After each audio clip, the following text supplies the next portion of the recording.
There's no doubt that Winnie the Pooh blinded Heidi from last year, the movie that ruined everybody's childhood's memory. After Sweden Innocent, Winnie the Pooh and Piglet fast became one of the most hated movies last year, and the whole society basically decided that the movie was bad without really putting too much thought into it. Nevertheless, just to throw that out of thin air is just a weak position at best, because that's really not what I saw when I saw the first movie, where everything was not as bad as society decided to make it look like.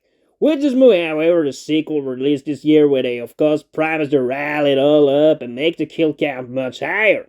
This movie has basically become the movie that was perhaps what I should think of the first one, if society was right.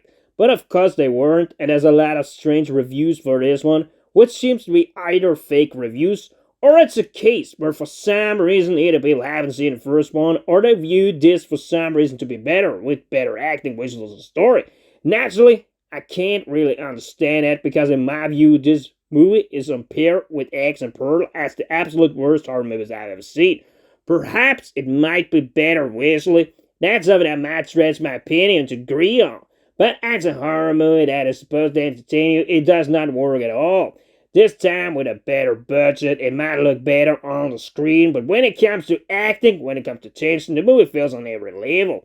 As with a larger kill count, you naturally slow down on the suspense scenes quite a bit, as all these people, mostly rave girls, dies down in about 10 seconds, and they are not hung up or awkward kill like in the first movie, where you had longer sequences where Piglet and Winnie the Pooh actually had to chase the victims a little bit more.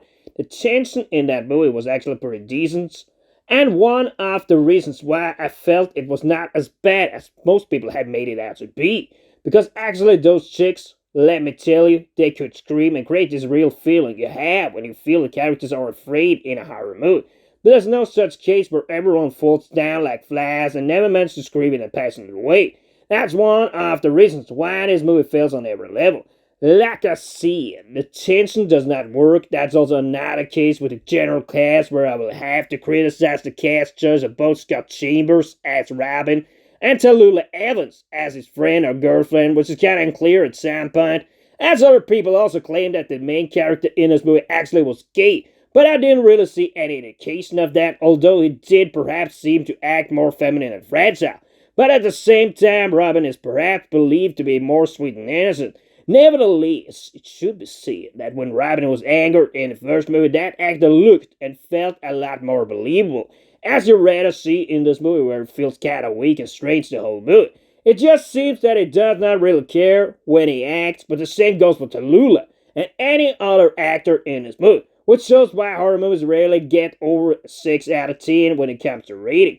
We have touched a bit upon this already, but when it comes to the emotion between the characters, the movie is just drenched in it.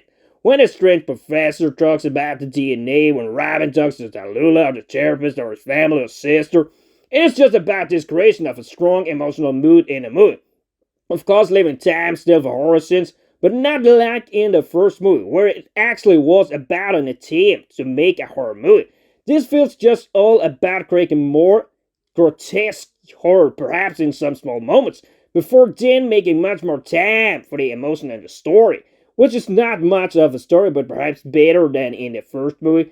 But that is just because of the emotion and also the rejection of Robin as a character, where people dislike him because they think he lied about the monsters in the Thousand Acre Woods, and he was actually the one behind it himself. But then, as those same monsters make their way into Ashdown, he is slowly but surely believed more and more. What I also would say about this movie is that it progresses at a bit slower pace. And while in the first movie it seemed to be more like a seed about Winnie the Pooh and Piglet creating havoc, and it was more about fearing them, this movie, when you involve Robin and a lot more in the story, naturally it was still there in the first movie, and it worked much better when the story was not all about him, and more about the awkward killing, more about the fear of the monsters, the chasing the hunt, and the cat and mouse thing between the girls in the house and the monsters, which of course at times were not filmed that good or didn't look that good visually. But when it comes all down to entertainment levels, the first movie actually was a lot better, because some of the scenes really could keep you on the edge of your seat. And that horror movie was not bad and had potential. But then sadly, when the sequel came, as they often do, they neglect all those things that made the first one good. Because now it is all about the emotion. It is all about kill count to make the horror scenes less dramatic. And it is all about making the story into some emotional bullshit, like in so many new movies these days. We are so tired of it, and that's why this movie is a lot worse than you may think. But of course, it may always be that for some strange reason. You might like the second one better, but I highly doubt it, and that's really said from the bottom of my heart, where I give this movie a 3 out of 10.